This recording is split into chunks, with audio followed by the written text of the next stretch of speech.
Hi, I'm Blair from RevitAuto, and today we're going to be showing you how to fix the error message, Service Park Assist. To complete this repair, we're going to be using the Autel MD808 Pro, which is a really nice small pocket scan tool that Autel sent to us to give it a check out. We're just going to walk to the back of the car where we have our power probe set up. Now, sensor 1 is the most driver side, sensor 2, 3, and 4.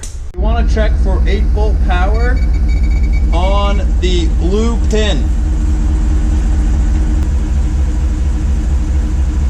So we've got 8 volts at the blue pin. So since we checked for good power and good ground at the blue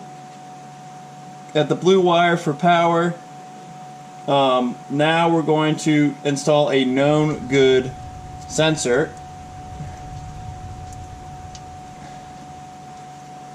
Clear the codes and retest. So, new sensors in. Now we'll clear the codes and retest. So now we have the key in the on position using the Autel MD808 Pro.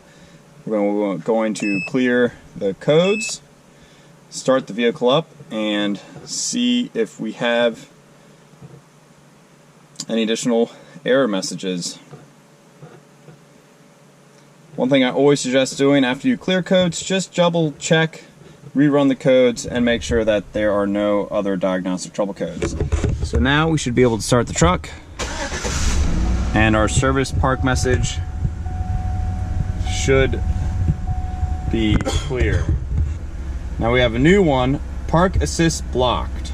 So we had a large tow hitch installed, and after Sammy removed the tow hitch, we do not have the warning message anymore, and when we put it into reverse and we get too close to a vehicle, you have your old beeping back.